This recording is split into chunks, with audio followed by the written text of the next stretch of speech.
नमस्कार जोहार, मैं साइमा कुमारी और आप देख रहे हैं न्यूज झारखंड। समय हो चला है झारखंड की खबरों को जानने का, उनसे अपडेट होने का। तो चलिए जानते हैं झारखंड की सुबह से लेकर शाम तक की हर खबरों को। लेकिन उससे पहले अगर आप चैनल पे नए हैं तो चैनल को सब्सक्राइब करें ताकि झारखंड की हर छोटी से बड़ी खबर आप तक पहुँचती रहे। कोडरमा के गांव में घुसा हाथियों का झुंड, कटैया युवक को पटक कर मार डाला। मवेशियों को बचाने निकला था, लोगों में आक्रोश। कोडरमा के सतगावा थाना क्षेत्र के कटैया गांव में घुसे हाथियों के झुंड ने 35 साल के रोहित कुमार को पटक कर मार डाला। गांव वालों से मिली जानकारी के अनुसार 15 से 20 हाथियों का झुंड पिछले करीब 1 महीने से सतगावा प्रखंड के अलग अलग इलाकों में घूम रहा है। 2 दिन पहले यह झुंड कटैया पंचायत के गजघर गांव में घुसा था, जहां वीरेंद्र रॉय के मकान को क्षतिग्रस्त कर दिया, घर में रखा अनाज भी नष्ट कर दिया था। लगातार हो रही घटनाओं से ग्रामीणों में दहशत का माहौल था, लेकिन इसके बावजूद हाथियों को खदेड़ने की दिशा में ठोस कार्रवाई नहीं होने का आरोप लगाया जा रहा है। घटना की बीती रात करीब 12 बजे की है, जब हाथियों का झुंड कटैया गांव में घुस आया। गांव में अफरा तफरी मच गई। 25 से 30 युवक लाठी डंडे लेकर हाथियों को भगाने के लिए आगे बढ़े। इसी दौरान रोहित कुमार ने देखा कि हाथी उनके गौशाला की ओर बढ़ रहे हैं। मवेशियों और घर को बचाने के उद्देश्य से वे अकेले ही हाथियों को खदेड़ने निकल पड़े। इसी दौरान हाथियों के झुंड ने उन पर हमला कर दिया और उन्हें पटक पटक कर मार डाला। रोहित अपने परिवार का इकलौता बेटा था, उसी पर पूरे घर की जिम्मेदारी थी। उसकी एक अविवाहित बहन भी है। घटना के बाद परिवार पूरी तरह बेसहारा हो गया है। झारखंड में मेट्रो विस्तार की बड़ी तैयारी। रांची के साथ जमशेदपुर और धनबाद पर भी दौड़ेगी विकास की पटरी। झारखंड में आधुनिक शहरी परिवहन व्यवस्था को लेकर बड़ा कदम उठाया गया। अब राजधानी रांची के साथ जमशेदपुर और धनबाद में भी मेट्रो या तीव्र सार्वजनिक परिवहन प्रणाली शुरू करने की दिशा में काम तेज हो गया। केंद्र सरकार ने राज्य सरकार द्वारा भेजे गए समग्र गतिशीलता योजना कॉम्प्रिहेंसिव मोबिलिटी प्लान में कुछ तकनीकी सुधार सुझाते हुए प्रस्ताव वापस भेजा है। इसे परियोजना में रुकावट नहीं, बल्कि इसे और मजबूत और प्रभावी बनाने की प्रक्रिया माना जा रहा है। अब राज्य सरकार को निर्देश दिया गया कि तीनों प्रमुख शहरों रांची, जमशेदपुर और धनबाद के लिए एकीकृत और संशोधित योजना तैयार की जाए। ऐसे झारखंड के शहरी परिवहन ढांचे में बड़ा बदलाव देखने को मिल सकता है। अब तक राज्य सरकार का मुख्य फोकस केवल रांची मेट्रो परियोजना पर था, लेकिन केंद्र के नए निर्देश के बाद रणनीति में बड़ा बदलाव किया गया। अब तीनों शहरों को एक साथ जोड़कर समग्र परिवहन योजना तैयार की जाएगी, ताकि आने वाले वर्षों में इन शहरों की बढ़ती आबादी, ट्रैफिक दबाव और यातायात जरूरतों को ध्यान में रखते हुए बेहतर व्यवस्था बनाई जा सके। विधानसभा अध्यक्ष रविंद्र नाथ महतो देवघर पहुंचे। बाबा बैद्यनाथ धाम में रुद्राभिषेक कर देश राज्य की खुशहाली मांगी। झारखंड विधानसभा अध्यक्ष रविंद्र नाथ महतो रविवार को बाबा बैद्यनाथ धाम पहुंचे, जहां उन्होंने पूरे विधि विधान के साथ भगवान भोलेनाथ की पूजा अर्चना की। उनके आगमन को लेकर मंदिर परिसर में सुरक्षा के व्यापक इंतजाम किए गए थे। प्रशासन पूरी तरह सतर्क नजर आया। मंदिर पहुंचने पर उन्होंने अपने कुल पुरोहित पांडा चक्रवर्ती पंडित के मार्गदर्शन में गादी हनुमान मंदिर के गर्भगृह में विधिवत संकल्प लिया। वैदिक मंत्रोच्चार के बीच उन्होंने राज्य और देश की सुख समृद्धि की कामना की। इसके बाद बाबा बैद्यनाथ मंदिर के गर्भगृह में प्रवेश कर उन्होंने भगवान शिव का रुद्राभिषेक किया।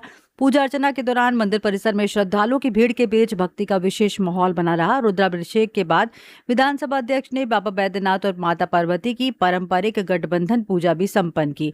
हिंदू परंपरा में इस अनुष्ठान का विशेष महत्व माना जाता है, जिसमें शिव पार्वती के दाम्पत्य स्वरूप की आराधना कर परिवार और समाज में सुख शांति की कामना की जाती है। पूरे अनुष्ठान के दौरान मंत्रोच्चार और धार्मिक विधियों का पालन किया गया, जिससे श्रद्धालु भी आध्यात्मिक वातावरण में डूबे नजर आए।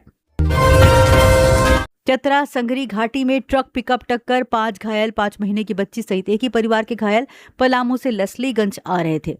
चतरा जिले के चतरा डोभी मेन रोड स्थित संघरी घाटी में रविवार सुबह भीषण सड़क हादसा हो गया, जिसमें एक ही परिवार के 5 सदस्य घायल हो गए। हादसा सुबह करीब 8 बजे हुआ। पलामू के लसलीगंज थाना क्षेत्र के राजगढ़ी गांव का एक परिवार चौपारण स्थित अपने ससुराल से वापस घर लौट रहा था। प्रत्यक्षदर्शियों के अनुसार सामने से आ रहे एक तेज रफ्तार अनियंत्रित ट्रक ने पिकअप वैन को जोरदार टक्कर मार दी। टक्कर इतनी भीषण थी कि पिकअप वैन का अगला हिस्सा पूरी तरह क्षतिग्रस्त हो गया। उसमें सवार लोग गंभीर रूप से घायल हो गए। इस दुर्घटना में कमलेश तिवारी, उनकी पत्नी अंशु देवी, रणवीर तिवारी और 5 महीने की मासूम बच्ची आंशिक कुमारी गंभीर रूप से घायल हो गई। वहीं वाहन चालक संतोष कुमार की हालत भी चिंताजनक बनी हुई है। हादसे की सूचना मिलते ही सदर थाना पुलिस मौके पर पहुंची। पीसीआर वैन की मदद से सभी घायलों को तत्काल सदर अस्पताल पहुंचाया गया। सदर अस्पताल में तैनात डॉक्टर रमेश ने बताया कि सभी घायलों को गंभीर चोटें आई हैं। प्राथमिक उपचार के बाद चालक संतोष कुमार को बेहतर इलाज के लिए हजारीबाग रेफर कर दिया गया। उसके शरीर के कई हिस्सों में फ्रैक्चर और अंदरूनी चोटें पाई गई हैं। केंद्र सरकार ने महंगाई भत्ता 2% बढ़ाकर 60% किया। 50 लाख केंद्रीय कर्मचारियों और 69 लाख पेंशनर्स को फायदा होगा। सरकार ने केंद्रीय कर्मचारियों के महंगाई भत्ते डीए और महंगाई राहत डीआर में 2% की बढ़ोतरी को मंजूरी दे दी है। सरकार ने डीए डीआर 58% से बढ़ाकर 60% किया है। ये बढ़ोतरी 1 जनवरी 2026 से लागू होगी। इस फैसले से सरकार का सालाना 6,791 करोड़ रुपए का खर्च बढ़ेगा। इससे पहले अक्टूबर में महंगाई भत्ते को 55% से बढ़ाकर 58 किया गया था।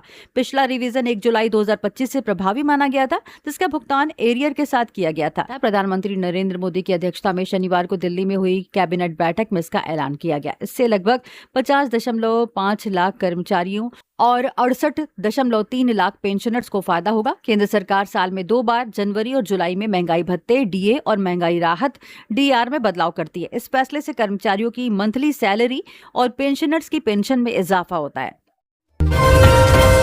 प्रोफेशनल कोर्स करने पर मिलेगी 30,000 तक की स्कॉलरशिप। झारखंड सरकार का छात्राओं को तोहफा। अब डिप्लोमा तथा इंजीनियरिंग के साथ साथ सभी प्रोफेशनल कोर्स करने वाली छात्राओं को मन की मुंडा स्कॉलरशिप स्कीम का लाभ मिलेगा। इसके तहत डिप्लोमा में नामांकित छात्राओं को प्रति माह 15,000 रुपए तथा स्नातक पाठ्यक्रमों में नामांकित छात्राओं को 30,000 रुपए छात्रवृत्ति मिलेगी। पहले इस योजना के तहत सिर्फ डिप्लोमा, पॉलिटेक्निक तथा इंजीनियरिंग के छात्राओं को इसका लाभ दिए जाने का प्रावधान था। राज्य सरकार ने अब इस योजना में व्यापक बदलाव करते हुए डिप्लोमा के अलावा सभी professional full time regular course में नामांकन लेने वाली छात्राओं को छात्रवृत्ति देने का निर्णय लिया है। योजना में किए गए बदलाव के अनुसार फुल टाइम रेगुलर कोर्स में engineering and technology, pharmacy, architecture and planning, applied arts and crafts, design management, hotel management एवं कैटरिंग टेक्नोलॉजी आदि सम्मिलित होंगे। इसके अलावा उभरते तकनीकी पाठ्यक्रमों जैसे forensic science, computer application, cyber security, artificial intelligence, defence studies, police technology, maritime security, security management आदि कोर्स करने वाली छात्राओं को भी इस योजना का लाभ दिया जाएगा। बाबा बैद्यनाथ धाम में चीफ जस्टिस ने की पूजा, रुद्राभिषेक कर मांगी सुख समृद्धि। सुरक्षा के बीच कराया गया दर्शन।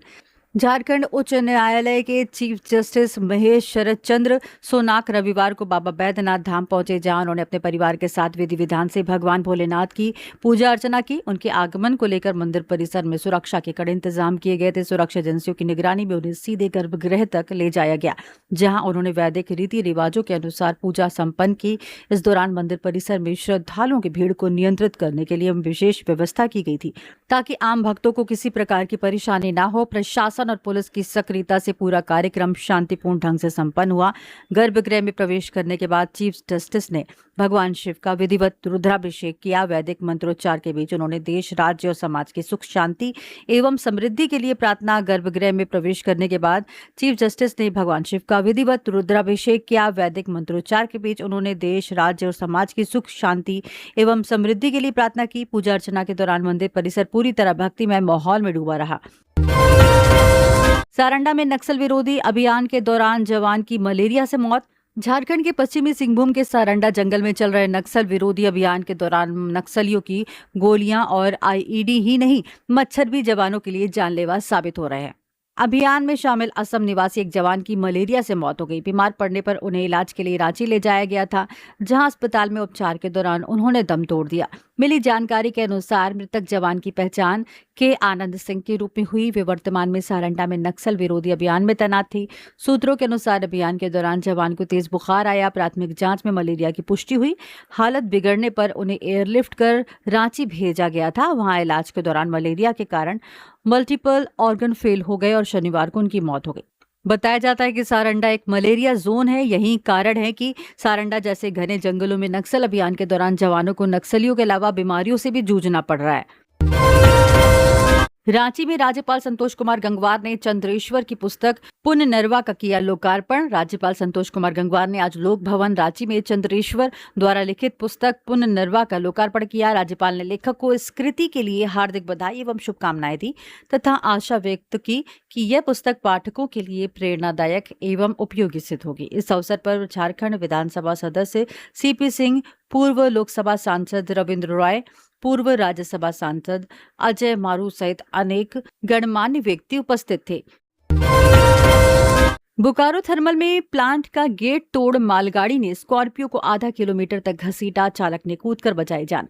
झारखंड की DVC Bokaro thermal power plant में रविवार की सुबह उस वक्त अफरा तफरी और दहशत फैल गई जब कोयले से खाली हुई एक रैक मालगाड़ी प्लांट से बाहर निकल आई। सुबह लगभग 7:30 बजे हुई इस खौफनाक घटना में बेकाबू रैक प्लांट के भारी भरकम कोल गेट को तिनके की तरह तोड़ते हुए बाहर निकली और ट्रैक के पास खड़ी एक स्कॉर्पियो को अपनी चपेट में ले लिया। टक्कर इतनी जबरदस्त थी कि रैक स्कॉर्पियो को करीब 500 मीटर तक घसीटते हुए ले गई। इस दौरान स्कॉर्पियो के चालक सह मालिक कथारा निवासी अमरदीप ने मौत को सामने देख वाहन से छलांग लगा दी, जिससे उनकी जान बाल बाल बची। घटना के पीछे रेलवे और रैक प्रबंधन की घोर लापरवाही सामने आ रही है। बताया जाता है कि सुबह 4:30 बजे कोयला लदा ट्रैक प्लांट के भीतर गया था, जिसे 7 बजे तक खाली कर लिया गया। नियम के अनुसार जब खाली रैक बाहर निकलता है तो इंजन आगे की दिशा में होना चाहिए, लेकिन रविवार को रैक को पीछे की ओर से बाहर निकाला जा रहा था। नक्सलियों को 1 माह में सरेंडर का अल्टीमेटम। सीआरपीएफ के स्पेशल डीजी पहुंचे चाईबासा कैंप, पहुंचकर लिया सुरक्षा व्यवस्था का जायजा। सारंडा के घने और दुर्गम जंगलों में चल रहे नक्सल विरोधी अभियान के बीच सीआरपीएफ के special DG Deepak Kumar camp पहुंचे, वहां की सुरक्षा व्यवस्था का गहन निरीक्षण किया। उन्होंने करीब 2 घंटे तक कैंप में रहकर 193 बटालियन के जवानों से सीधा संवाद किया। इस दौरान उन्होंने जवानों का मनोबल बढ़ाया, उनकी समस्याओं को गंभीरता से सुना। अभियान की वर्तमान स्थिति और चुनौतियों को समझने के बाद उन्होंने अधिकारियों के साथ उच्च स्तरीय बैठक भी की, जिसमें नक्सल विरोधी अभियान के अगले चरण की रणनीति पर विस्तार से चर्चा की गई। अधिकारियों को स्पष्ट निर्देश दिया गया कि अभियान को और अधिक प्रभावी और तीव्र बनाया जाए। हेलीपैड पर पत्रकारों से बातचीत करते हुए स्पेशल डीजी दीपक कुमार ने कहा कि सारंडा क्षेत्र को नक्सलवाद से पूरी तरह मुक्त करने के लिए सुरक्षा बलों को 1 माह का लक्ष्य दिया गया है। उन्होंने शीर्ष नक्सली नेता मिसिर बेसरा को आत्मसमर्पण करने की अपील करते हुए कड़ा संदेश दिया कि यदि वह निर्धारित समय सीमा के भीतर सरेंडर नहीं करता है तो उसके खिलाफ सख्त कार्रवाई की जाएगी। उन्होंने बताया कि अब तक नक्सलियों की ओर से किसी तरह की सकारात्मक पहल नहीं हुई है, जिससे साफ है कि सुरक्षा बलों को और सख्ती से अभियान चलाना होगा। उन्होंने संकेत दिया है कि आने वाले दिनों में सर्च ऑपरेशन और तेज किए जाएंगे और जंगल के अंदर तक घुसकर कार्रवाई की जाएगी। 31 सवारियों से भरी बस खाई में गिरी, बच्चे की मौत। अजमेर से पुष्कर जा रही थी, 150 फीट नीचे गिरी, 5 की हालत गंभीर। अजमेर में यात्रियों से भरी बस खाई में गिर गई। हादसे में एक बच्चे की मौत हो गई। पुष्कर जा रही बस में 31 यात्री सवार थे। वे पिसांगन में मायरा भरने जा रहे थे। इस दौरान पुष्कर की घाटी में बस बेकाबू हो गई। बस करीब 150 फीट नीचे गिरी है। हादसा पुष्कर से करीब 3 किलोमीटर पहले हुआ। एक्सीडेंट के बाद पुष्कर घाटी में लंबा जाम लग गया है। बस में सवार सभी लोगों को पहले पुष्कर के सरकारी अस्पताल लेकर गए, वहां से उन्हें अजमेर के JLNS हॉस्पिटल रेफर कर दिया गया। इनमें से 5 की हालत गंभीर है। ग्रामीण सीओ रामचंद्र चौधरी ने बताया, सांझीसर से आगे हादसा हुआ है। घायलों को लोगों की मदद से हॉस्पिटल में भर्ती करवा दिया गया है। बाकी की जांच की जा रही है। धनबाद स्टेशन पर 33.88 किलो गांजा जब्त। अलेप्पी एक्सप्रेस से लाया जा रहा था गांजा, ट्रॉली बैग के साथ पकड़े गए आरोपी। पूर्व मध्य रेल हाजीपुर जोन के धनबाद मंडल में ऑपरेशन नार्कोस के तहत बड़ी कार्रवाई करते हुए रेलवे सुरक्षा बल, अपराध आसूचना शाखा और जीआरपी की संयुक्त टीम ने धनबाद रेलवे स्टेशन से भारी मात्रा में गांजा बरामद किया है। टीम ने कुल 33 किलो 880 ग्राम गांजा जब्त किया, जिसकी अनुमानित कीमत करीब 16,94,000 रुपए आकी गई है। इस दौरान 2 तस्करों को मौके से गिरफ्तार किया गया। मिली सूचना के मुताबिक गाड़ी संख्या 13,352 अलेप्पी एक्सप्रेस के जरिए ओडिशा से गांजा तस्करी कर लाया जा रहा था। सूचना मिलते ही सुरक्षा एजेंसियां सतर्क हो गई और स्टेशन पर विशेष निगरानी शुरू कर दी गई। सूचना के आधार पर टीम ने धनबाद स्टेशन के प्लेटफॉर्म संख्या 7-8 पर ट्रेन के पहुंचते ही सघन जांच अभियान चलाया। इसी दौरान एक महिला और एक पुरुष को 2 ट्रॉली बैग के साथ संदिग्ध हालत में पकड़ा गया। तलाशी लेने पर दोनों बैगों से 16-16 पैकेट में कुल 33 किलो 88 ग्राम गांजा बरामद हुआ। अधिकारियों के अनुसार दोनों आरोपी तस्कर के नेटवर्क का हिस्सा है। ट्रेन के जरिए मादक पदार्थों की सप्लाई कर रहे थे। बरामद गांजा को जब्त कर आरोपियों को तत्काल हिरासत में ले लिया गया।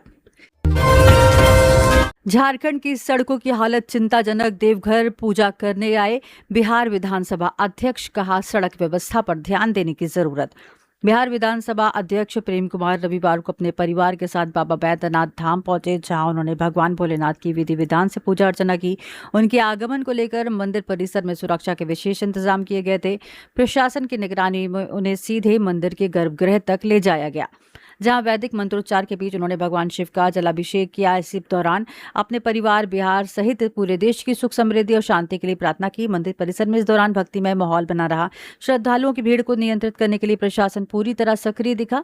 पूजा अर्चना के बाद मीडिया से बात करते हुए विधानसभा अध्यक्ष प्रेम कुमार ने बाबा बैद्यनाथ के प्रति अपनी गहरी आस्था व्यक्त की। साथ ही उन्होंने झारखंड सरकार पर अप्रत्यक्ष रूप से निशाना साधते हुए राज्य की सड़कों की खराब स्थिति पर चिंता जताई। उन्होंने कहा कि झारखंड के कई हिस्सों में सड़कें जर्जर हो चुकी हैं, गड्ढों में तब्दील हो गई हैं, जिसमें आम लोगों के साथ साथ श्रद्धालुओं को भी भारी परेशानी का सामना करना पड़ रहा है। जमशेदपुर में एसी में ब्लास्ट से अपार्टमेंट में लगी आग, धुएं से घिरा अपार्टमेंट, लोग घर छोड़कर बाहर निकले, कोई हताहत नहीं। जमशेदपुर के सोनारी थाना क्षेत्र के कागल नगर रोड स्थित मोनी बाबा मंदिर के पास शनिवार रात एक 5 मंजिला आवासीय अपार्टमेंट में अचानक आग लगने से हड़कंप मच गया। आग अपार्टमेंट के तीसरे फ्लोर स्थित फ्लैट नंबर 3/9 में भड़की। प्रारंभिक जानकारी के अनुसार फ्लैट में लगे एयर कंडीशनर के आउटडोर यूनिट में विस्फोट होने के बाद आग लगी। घटना के समय फ्लैट की मालकिन बेला बक्सी घर में अकेली थी। तेज धमाके के साथ आग लगने के बाद कुछ ही देर में पूरा फ्लैट धुएं से भर गया, जिससे स्थिति गंभीर हो गई। आग लगते ही धुआं तेजी से पूरे अपार्टमेंट में फैल गया, जिससे अन्य फ्लैटों में रहने वाले लोगों को सांस लेने में परेशानी होने लगी। स्थिति को भांपते हुए अपार्टमेंट के सभी निवासी तुरंत बाहर निकल आए। परिसर में कुछ देर के लिए अफरा तफरी का माहौल बन गया। हालांकि स्थानीय निवासियों ने सूझबूझ का परिचय देते हुए दमकल के पहुंचने से पहले ही आग बुझाने का प्रयास शुरू कर दिया था। उनके प्रयासों से आग को फैलने से काफी हद तक रोक लिया गया। इससे बड़ा हादसा टल गया। सूचना मिलने पर दमकल विभाग की 2 गाड़ियां मौके पर पहुंची और कड़ी मशक्कत के बाद आग पर पूरी तरह काबू पा लिया। चाईबासा के नुइया गांव में हाथियों की दस्तक, सुबह गांव के पास दिखा हाथियों का झुंड, मची अफरा तफरी, वन विभाग की टीम सक्रिय। पश्चिमी सिंहभूम जिले के गुआ थाना क्षेत्र स्थित नुइया गांव में रविवार सुबह एक बार फिर जंगली हाथियों का झुंड नजर आने से ग्रामीणों में दहशत फैल गई। सुबह करीब 6 बजे 4 हाथियों का समूह गांव के समीप सीडीएन रुंगटा की बंद पड़ी खदान और आधुनिक खदान क्षेत्र के आसपास घूमता देखा गया।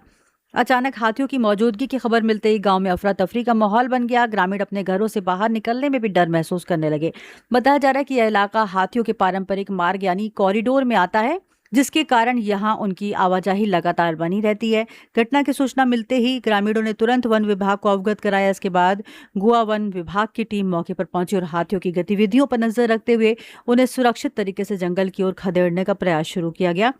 विभाग ने स्थिति को नियंत्रण में रखने के लिए लगातार निगरानी बढ़ा दी। अधिकारियों ने ग्रामीणों से अपील की है कि वे सतर्क रहें और किसी भी परिस्थिति में हाथियों के करीब ना जाएं। धनबाद में मांगुर मछली कारोबार को लेकर फायरिंग, व्यवसायी के ऑटो पर चली गोली, पुलिस जांच में जुटी। चिरकुंडा का मामला। धनबाद के चिरकुंडा थाना क्षेत्र में अवैध मांगुर मछली के कारोबार में वर्चस्व को लेकर रविवार सुबह गोलीबारी की घटना सामने आई है। अज्ञात अपराधियों ने विवेकानंद कॉलोनी निवासी व्यवसायी रोशन वर्णवाल को निशाना बनाते हुए उनके घर के बाहर खड़ी ऑटो पर फायरिंग कर दी। अपराधियों ने 2 राउंड गोलियां चलाई, जिससे ऑटो क्षतिग्रस्त हो गया। हालांकि इस घटना में किसी के घायल होने की सूचना नहीं है, लेकिन वारदात के बाद इलाके में दहशत का माहौल बन गया। स्थानीय लोग इस घटना को लेकर काफी चिंतित हैं और सुरक्षा व्यवस्था पर सवाल उठा रहे हैं। घटना की सूचना मिलते ही चिरकुंडा थाना पुलिस मौके पर पहुंची और स्थिति का जायजा लिया। पुलिस ने घटनास्थल से 2 खाली खोखे बरामद किए और क्षतिग्रस्त ऑटो को जब्त कर थाने ले गई। पीड़ित व्यवसायी के पिता ने थाने में लिखित शिकायत दर्ज कराते हुए परिवार की सुरक्षा की मांग की है। पुलिस का कहना है कि मामले की गंभीरता से जांच की जा रही है। जल्द ही आरोपियों की पहचान कर उन्हें गिरफ्तार किया जाएगा। डीजे विवाद ने लिया हिंसक रूप, चापड़ से हमला, जमशेदपुर में महिला समेत 3 घायल, एक की हालत गंभीर। बर्थडे पार्टी से शुरू हुआ विवाद। जमशेदपुर के टेलको थाना क्षेत्र स्थित जेमको मछुआ बस्ती में शनिवार रात डीजे बजाने को लेकर शुरू हुआ विवाद हिंसक झड़प में बदल गया। इस दौरान एक महिला सहित 3 लोग घायल हो गए, जिनमें एक की हालत गंभीर बताई जा रही है। घायलों की पहचान मनोज नाग, सुनीता देवी और छोटू नाग के रूप में हुई। सभी को इलाज के लिए टाटा मेन हॉस्पिटल में भर्ती कराया गया। घटना के बाद इलाके में अफरा तफरी मच गई और लोगों में दहशत का माहौल बन गया। जानकारी के अनुसार विवाद की शुरुआत शुक्रवार रात एक बर्थडे पार्टी में देर रात तक डीजे बजाने को लेकर हुई थी। स्थानीय लोगों की शिकायत पर पुलिस मौके पर पहुंची और डीजे जब्त कर लिया। इसके बाद दोनों पक्षों के बीच तनाव बढ़ गया। एक पक्ष को शक था कि दूसरे पक्ष ने ही पुलिस को सूचना दी थी। इसी रंजिश के चलते शनिवार रात दोनों पक्ष आमने सामने आ गए। पहले कहासुनी हुई, जो देखते ही देखते मारपीट में बदल गई और फिर चापड़ से हमला कर दिया गया, जिसमें 3 लोग गंभीर रूप से घायल हो गए। खूंटी में युवक की पत्थर से कूचकर हत्या, जांच में जुटी पुलिस। खूंटी के अड़की थाना क्षेत्र में रविवार सुबह उस वक्त सनसनी फैल गई जब बीर बांकी घाघरा रोड के किनारे एक युवक का शव बरामद हुआ। युवक की हत्या पत्थर से कूचकर किए जाने की आशंका जताई जा रही है। घटना के बाद पूरे इलाके में दहशत का माहौल है। मृतक की पहचान कोटोबेड़ा गांव निवासी 35 वर्षीय चमरा मुंडा के रूप में हुई। मृतक की पहचान उसके भाई हेसल मुंडा ने की। प्रारंभिक जानकारी के अनुसार उसके सिर के पीछे गंभीर चोट के निशान मिले, जिससे साफ है कि हमलावरों ने बेरहमी से वारदात को अंजाम दिया। ग्रामीणों ने बताया कि सुबह टहलने निकले लोगों ने सड़क किनारे शव देखा, जिसके बाद तुरंत पुलिस को सूचना दी गई। सूचना मिलते ही अड़की थाना प्रभारी प्रवीण कुमार तिवारी पुलिस टीम के साथ मौके पर पहुंचे। शव को कब्जे में लेकर पोस्टमार्टम के लिए खूंटी सदर अस्पताल भेज दिया। शुरुआती पुलिस जांच में यह बात सामने आई कि मृतक शनिवार को बीरबांकी साप्ताहिक हाट गया था। वहां उसे नशे की हालत में देखा गया था। आशंका जताई जा रही है कि इसी दौरान या उसके बाद अज्ञात अपराधियों ने उसकी हत्या कर दी। गोड्डा में बालू घाट शुरू नहीं होने पर भड़के प्रदीप यादव, मिला जल्द लीगल खनन शुरू कराने का आश्वासन। झारखंड के गोड्डा जिले में बालू घाटों पर अब तक लीगल खनन शुरू नहीं होने को लेकर कांग्रेस विधायक दल के नेता प्रदीप यादव ने नाराजगी जताई। उन्होंने कहा कि जिले के सनातन घाट, राहा घाट, झिझुआ घाट और जसमाता घाट की नीलामी पहले ही हो चुकी है। प्रदीप यादव ने कहा कि बावजूद इसके अब तक बालू का वैध उठाव नहीं शुरू किया गया है। इस संबंध में विधायक ने 2 दिन पहले खान भूतत्व विभाग के सचिव और निदेशक को पत्र लिखकर स्थिति स्पष्ट करने की मांग की थी। उन्होंने सवाल उठाया कि जब बिडर का क्लियरेंस और पर्यावरणीय स्वीकृति मिल चुकी है तो फिर खनन शुरू करने में देरी क्यों हो रही है। साथ ही उन्होंने अविलंब लीगल माइनिंग शुरू कराने की मांग की ताकि अवैध बालू उठाव पर रोक लग सके। प्रदीप यादव ने बताया कि उन्होंने इस मुद्दे पर जिले के उपायुक्त को भी पत्र लिखा है और विभागीय सचिव से फोन पर बातचीत की है। वहीं खान भूतत्व विभाग के निदेशक राहुल सिन्हा ने उन्हें आश्वस्त किया कि समस्या केवल एक तकनीकी कारण से जुड़ी है। बिडर को कितनी मात्रा में बालू उठाव की अनुमति दी जाएगी, इसके लिए असेसमेंट रिपोर्ट तैयार की जानी बाकी है। निदेशक के अनुसार दुमका से एक टीम को 2 दिनों के भीतर सर्वे के लिए भेजी जाएगी और रिपोर्ट मिलने के बाद 7 दिनों के अंदर लीगल खनन शुरू कर दिया जाएगा। साथ ही जब तक खनन शुरू नहीं होगा तब तक अवैध गतिविधि को रोकने के लिए घाटों पर पुलिस बल की तैनाती के निर्देश भी दिए गए हैं।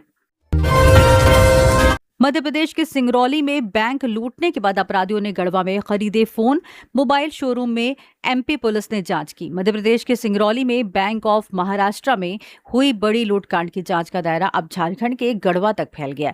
घटना को अंजाम देने के बाद अपराधियों के गढ़वा आने की सूचना मिलने पर मध्य प्रदेश के रीवा से पुलिस टीम गढ़वा पहुंची। उसने शहर के मेन रोड स्थित एक मोबाइल शोरूम में जांच की और वहां लगे सीसीटीवी फुटेज खंगाले। सूत्रों के मुताबिक लूट के बाद संदिग्धों में शामिल एक व्यक्ति के गढ़वा पहुंचने और यहां से महंगे मोबाइल खरीदने की जानकारी पुलिस को मिली थी। इसी आधार पर पुलिस ने शोरूम में पहुंचकर खरीदारी से जुड़े रिकॉर्ड, फुटेज और अन्य तकनीकी साक्ष्य जुटाए। टीम संदिग्ध के हुलिये और मूवमेंट का मिलान कर रही है ताकि आरोपियों तक पहुंचा जा सके। बताया जाता है कि सिंगरौली के बैढ़न क्षेत्र में शुक्रवार दोपहर हथियारबंद अपराधियों ने बैंक में घुसकर कर्मचारियों को बंधक बनाया और सोना नकदी लेकर फरार हो गए। घटना के बाद अलग अलग संभावित ठिकानों पर जांच की जा रही है। तमाड़ महिला हत्याकांड में पुलिस ने एक अपराधी को गिरफ्तार किया। राजधानी रांची के तमाड़ में 16 अप्रैल की रात को हुई महिला की हत्या के मामले में पुलिस ने खुलासा किया। पुलिस ने इस हत्याकांड में शामिल एक अपराधी को गिरफ्तार किया है। गिरफ्तार किए गए अपराधी से पुलिस पूछताछ कर रही है। पुलिस को मिली जानकारी के अनुसार जमीन विवाद में महिला की हत्या की गई थी। हत्या किए जाने के बाद से ही पुलिस हत्याकांड में शामिल अपराधी की गिरफ्तारी के लिए जुटी हुई थी। बताया जाता है कि देर रात अपराधी को गिरफ्तार कर लिया गया है और उससे पूछताछ की जा रही है। ऑपरेशन सुरक्षा में रांची रेलवे स्टेशन से प्रतिबंधित पटाखा बरामद, शराब तस्कर भी दबोचे गए। रांची रेलवे स्टेशन आरपीएफ की सतर्कता की वजह से प्रतिबंधित पटाखे रखने वाले और शराब तस्कर को गिरफ्तार किया गया। दोनों आरपीएफ के विशेष चेकिंग अभियान के तहत पकड़े गए। आरपीएफ ने रांची रेलवे स्टेशन से ऑपरेशन सुरक्षा के तहत प्रतिबंधित पटाखा बरामद किया। आरपीएफ के मंडलीय सुरक्षा आयुक्त पवन कुमार ने बताया कि आरपीएफ पोस्ट रांची द्वारा ऑपरेशन सुरक्षा के अंतर्गत रांची रेलवे स्टेशन के मुख्य द्वार स्थित लगेज स्कैनर पर सघन जांच के दौरान एक यात्री संदिग्ध वस्तु के साथ पाया गया। पूछताछ के क्रम में उसकी पहचान पंकज कुमार निवासी पलामू के रूप में हुई। उसके 2 बैग की तलाशी लेने पर कुल 9 पैकेट पटाखे बरामद किए गए। उक्त पटाखे ज्वलनशील होने के कारण रेलवे परिसर में ले जाना प्रतिबंधित है। इसके संबंध में अभियुक्त कोई वैध अनुमति प्रस्तुत नहीं कर सका, जिसके बाद बरामद सामग्री को विधिवत जब्त कर अभियुक्त को गिरफ्तार किया गया। इस संबंध में आरपीएफ पोस्ट रांची में धारा 164 रेलवे अधिनियम के तहत मामला दर्ज किया गया है। वहीं आरपीएफ ने रेलवे स्टेशन से एक शराब तस्कर को भी गिरफ्तार किया। ऑपरेशन सतर्क के अंतर्गत आरपीएफ पोस्ट बल ने रांची रेलवे स्टेशन पर सघन चेकिंग के दौरान ट्रेन संख्या 18,622 में एक संदिग्ध व्यक्ति को चिन्हित किया गया।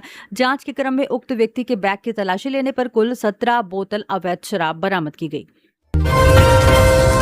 जामताड़ा में प्रशासन ने रुकवाई नाबालिग लड़की की शादी, परिजनों को दी कानूनी चेतावनी। जामताड़ा में प्रशासन ने एक बाल विवाह को रुकवाया। मामला नारायणपुर प्रखंड के मदनाडी पंचायत अंतर्गत तेतलिया टांड गांव का है, जहां रविवार यानी आज प्रस्तावित एक बाल विवाह प्रशासन ने रुकवाया और नाबालिग लड़की का भविष्य सुरक्षित किया। बता दें, ये नारायणपुर प्रखंड में इस माह की दूसरी बड़ी कार्रवाई है। इससे पहले 7 अप्रैल को भी एक निकाह रुकवाया गया था। अधिकारियों ने ग्रामीणों और परिजनों को चेतावनी दी कि बाल विवाह प्रतिषेध अधिनियम के तहत दोषी पाए जाने पर 2 साल की सजा और 1 लाख रुपए तक का जुर्माना हो सकता है। न केवल माता पिता बल्कि शादी में शामिल होने वाले मेहमान और वर पक्ष भी कानूनी कार्रवाई के दायरे में आ सकते हैं। इसके बाद परिजनों ने अपनी गलती स्वीकार की और शादी रोकने पर सहमति जताई।